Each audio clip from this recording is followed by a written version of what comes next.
શરૂ વરસાદમાં મારા પપ્પા માટે ખાસ મમ્મી બનાવતા કે મારા પપ્પાને બહુ જ ભાવતા. તો આજે આપણે મરચાંના એકદમ ઇઝી રીતે નવા જ પ્રકારના ભજીયા બનાવવાના છે, એટલે કે પટ્ટી ભજીયા. તો એ કઈ રીતે બને, એકદમ ઇઝી રીત છે અને ટેસ્ટમાં એકદમ બેસ્ટ લાગે. તો અહીંયા આપણે સૌથી પહેલાં તો તેલ લઈ લઈએ અને એને સાઈડમાં રાખી દઈએ. પછી આપણે ગરમ થવા મૂકીએ. એની પહેલાં તો આપણે અહીંયા મરચાં લેવાના છે. તો અહીંયા મેં ભાવનગરી મોળા મરચાં આવે છે ને એ ચૂઝ કરેલા છે. તો આ રીતે ગ્રીન હોય, થોડા કૂણા હોય અંદરથી, એ ટાઈપના લેવાના.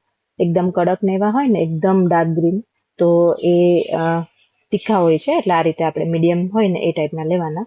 એને ધોઈને કોરા કરી દીધેલા હતા અને વચ્ચેથી આ રીતે ઉપરનો ભાગ કાઢી અને બીનો ભાગ વચ્ચે કાઢવાનો અને આ રીતે 4 ભાગ કરી દેવાના મરચાંના. તો અહીંયા મેં 6 નંગ જેટલા જ મરચાં લીધેલા છે, તો પણ બહુ બધા ભજીયા બનશે. હવે એને એક વાસણમાં લઈ લઈએ અને કોથમીરને પણ મેં પહેલેથી ધોઈ અને સૂકવી દીધેલી હતી, એટલે એકદમ કોરી થઈ ગઈ છે. તો અહીંયા મેં થોડી વધારે કોથમીર યુઝ કરી છે, એટલે કે ભારોભાર કોથમીર અંદર એડ કરીશ. તો એને પણ એકદમ ઝીણી ઝીણી આપણે સુધારી લઈએ. આમાં આ ભજીયામાં કોથમીરનો ટેસ્ટ બહુ સરસ આવતો હોય છે. હવે આના અંદર એટલે કે મરચાંની અંદર નાની અડધી ચમચી જેટલું હળદર નાખી દઈએ. ટેસ્ટ પ્રમાણે મીઠું એડ કરી દઈએ. મીઠું થોડું ચડિયાતું મેં નાખ્યું છે અત્યારે. પછી આપણે એ પ્રમાણે આમ ચાખીને નાખશું અને અહીંયા થોડા તીખાનો ભૂકો એટલે કે મરીનો પાવડર હોય ને અધકચરા વાટેલા એવા નાખવાના.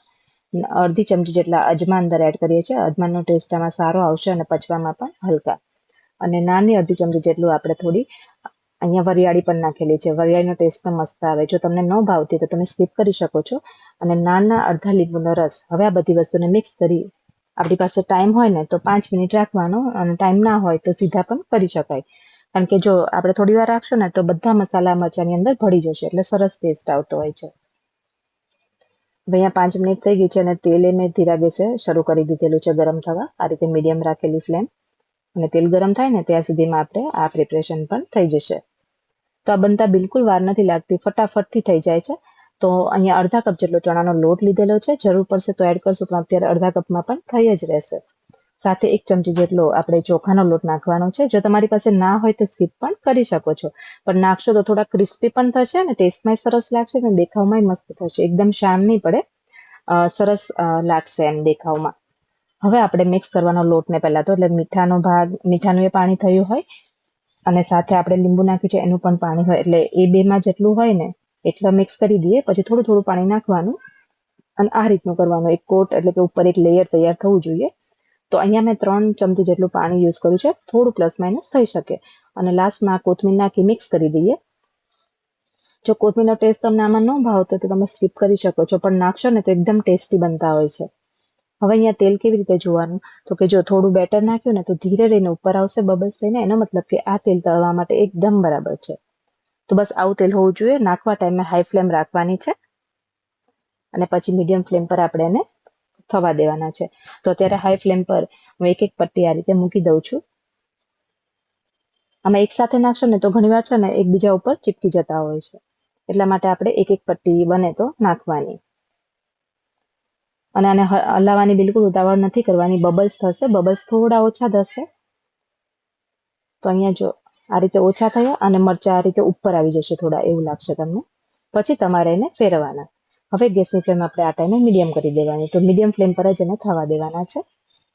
એટલે એકદમ સરસ થઈ જશે અને થોડો કલર આવો ડાર્ક થાય ને પછી એને કાઢી લેવાના. જો આ રીતનો કલર થવો જોઈએ.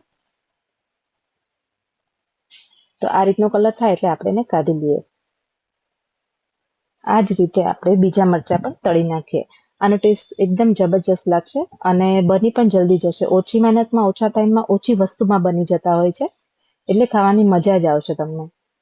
અને આની સાથે ચા તો બહુ જ મજા આવશે. અને અમે લોકો છે ને આંબલીની ચટણી આની સાથે મમ્મી બનાવતા હોય છે જનરલી. તો ખજૂર આંબલીની ચટણી હોય ને ખાટી મીઠી, એની સાથે બહુ મસ્ત લાગતા હોય. એકલા ખજૂરની ચટણીથી પણ સરસ લાગે છે. તો આપણે બધા જ મરચાંના ભજીયા બનીને રેડી થઈ ગયા છે. જો આજનો વિડીયો અને મારી મહેનત તમારા જીવનમાં થોડી પણ યુઝફુલ થતી હોય તમને, તો વિડીયોને લાઇક, શેર અને ચેનલને સબસ્ક્રાઇબ જરૂરથી કરી દેજો. આગળ તમે કયા ભજીયા કે બટેટા વડા કે કયું ફરસાણ જોવા માંગો છો વરસાદ માટેનું ખાસ, તો મને કમેન્ટમાં જરૂરથી જણાવજો. હું બનાવવાની પૂરી રીતે ટ્રાય કરીશ. તો ચલો ફરી મળીએ એક નવી રેસીપી સાથે. Thank you.